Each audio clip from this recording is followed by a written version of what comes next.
ఉషోదయం Telugu news channel కు స్వాగతం సుస్వాగతం. సో మిత్రులారా, ఈరోజు మరి మన పొద్దుగాల వార్తలలో కొన్ని ముఖ్యాంశాలు చూసుకున్నట్టయితే, ఈరోజు మన ముఖ్యమంత్రి గారు ఒక శుభవార్త తెలియజేశారు. అదేమిటంటే మూడు అంటే దాదాపుగా ఒక 30,000 ఉద్యోగాలు క్యాలెండరు ఆయన ప్రకటించిండు. ఆయన తొందరలో ఈ 30,000 ఉద్యోగాలను భర్తీ చేస్తామని చెప్పి నిన్న ఆయన ప్రకటించడం కూడా జరిగింది.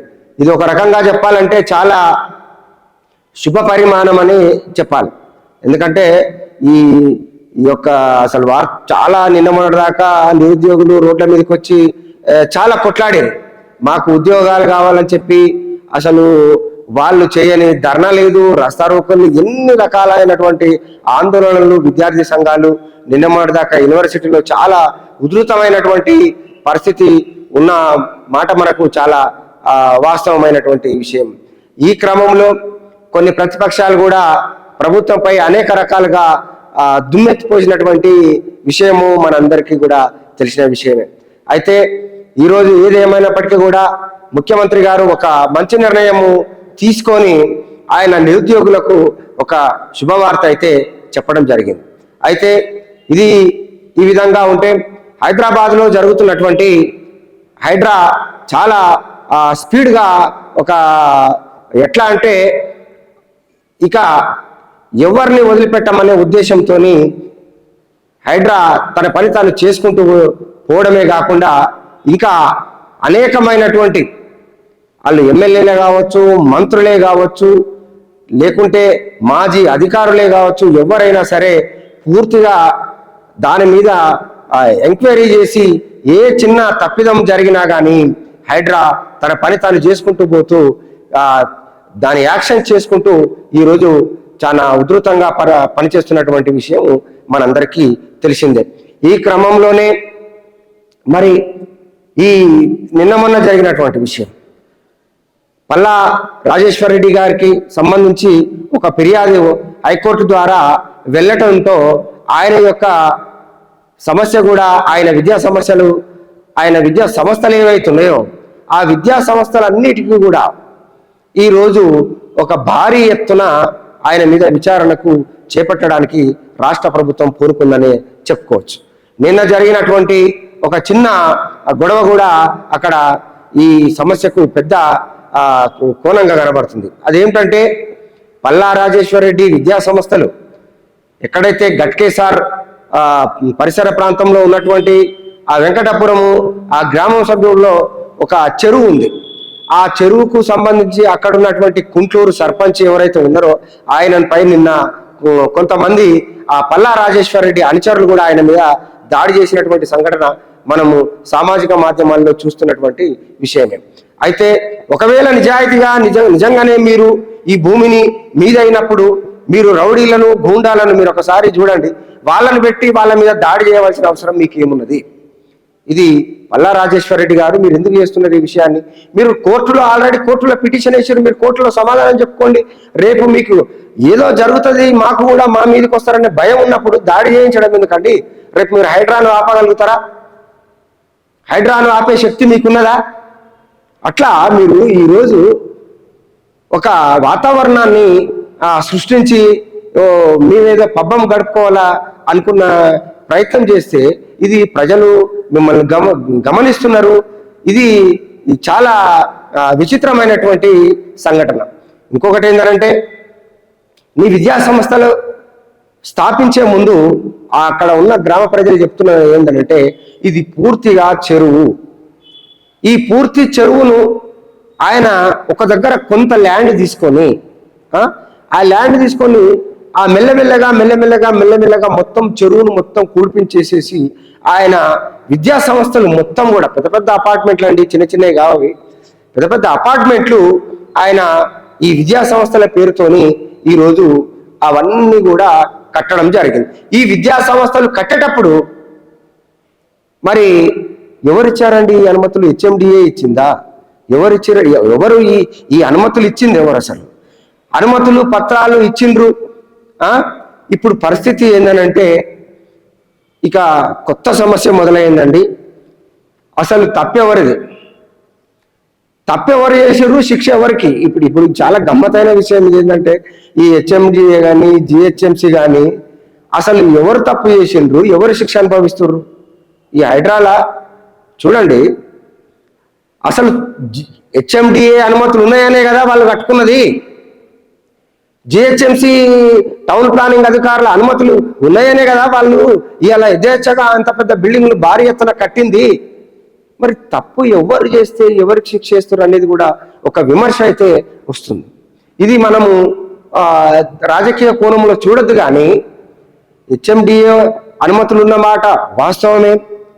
అదేవిధంగా ఆ టౌన్ ప్లానింగ్ అధికారులు ఎవరైతే ఉన్నారో జిహెచ్ఎంసిలో వాళ్ళు కూడా వీళ్ళకు స్పష్టమైనటువంటి అనుమతులు ఇచ్చారండి. చాలా స్పష్టమైన, ఎట్లా అంటే అన్ని అనుమతులు చేతిలో పెట్టుకొని వాళ్ళు బిల్డింగ్లు కట్టారు. అనుమతులు లేని కొంత ఉండొచ్చు, కానీ అనుమతులు ఉన్నటువంటి వాటినే ఈరోజు, ఎందుకంటే వాళ్ళు ఈ చిన్న చిన్న అగ్గిపెట్టె అసంటిదో లేకుంటే చిన్న ఒక 100 గజాల జాగాలను 60 గజాల జాగాలను వాళ్ళు కట్టుకోలేదండి.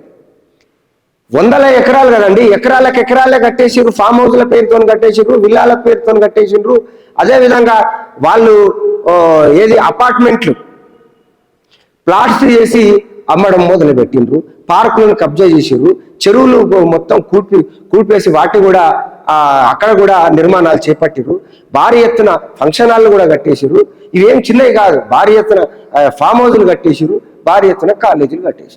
దీంట్లో అధికార పార్టీలు ఉన్నారు, తర్వాత ప్రతిపక్ష పార్టీలు ఉన్నారు. ఆ పార్టీలకు ఆయా పార్టీలకు కొమ్ము కాస్తున్నటువంటి కొంతమంది దళారులు ఉన్నారు, ఇందులో అధికారులు ఉన్నారు.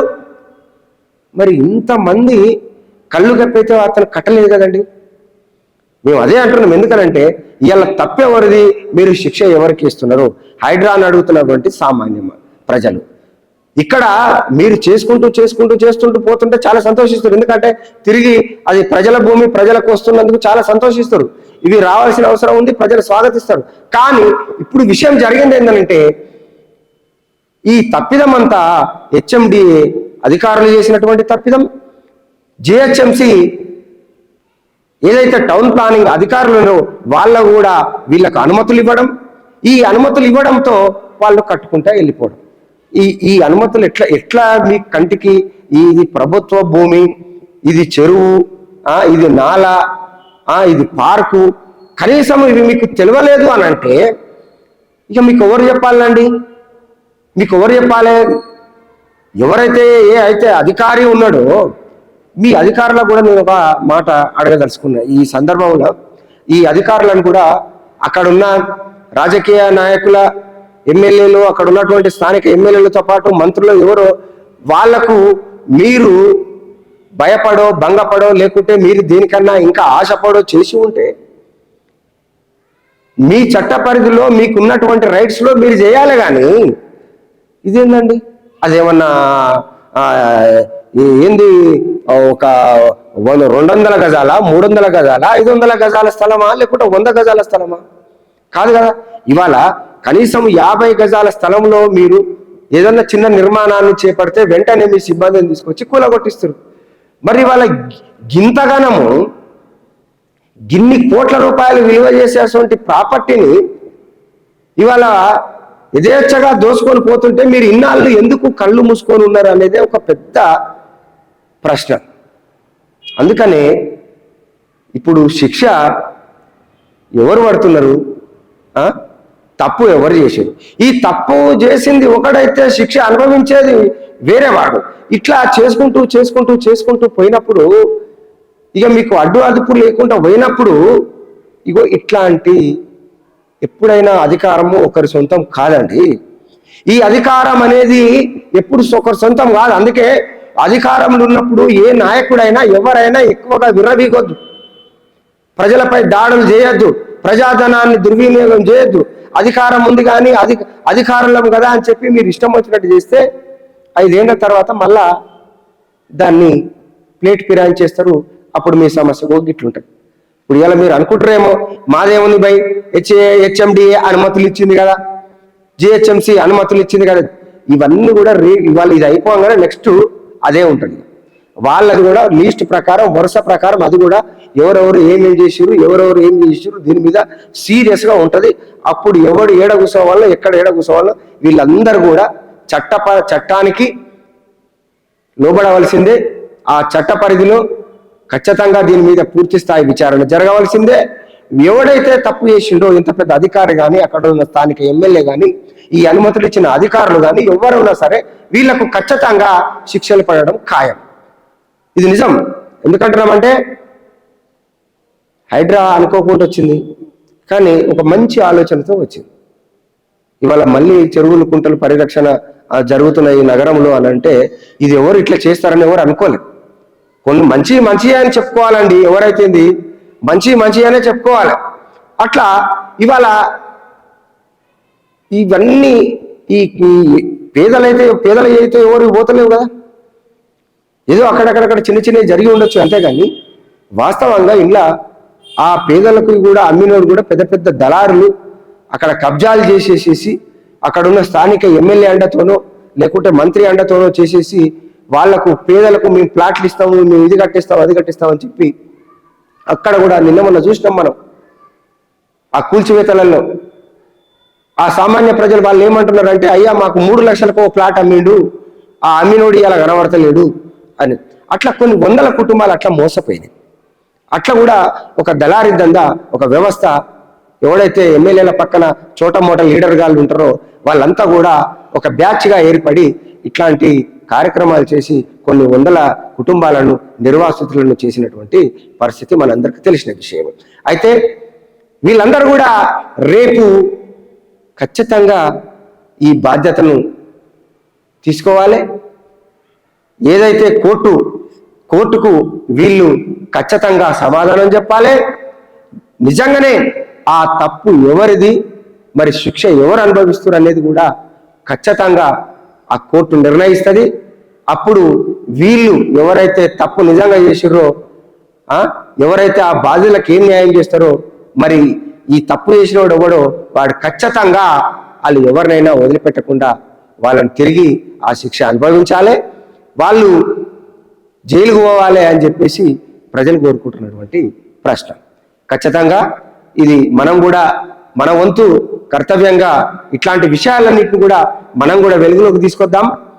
ఖచ్చితంగా వీళ్ళందరికీ కూడా శిక్ష పడేంత వరకు మేము కూడా మీతో పాటు ఉండి పనిచేస్తామని తెలియజేస్తూ చూస్తూనే ఉండండి ఉషోదయం తెలుగు న్యూస్ ఛానల్ పొద్దుగాల వార్తలు. మరిన్ని వార్తల కోసం చూస్తూనే ఉండే ఉషోదయం తెలుగు న్యూస్ ఛానల్.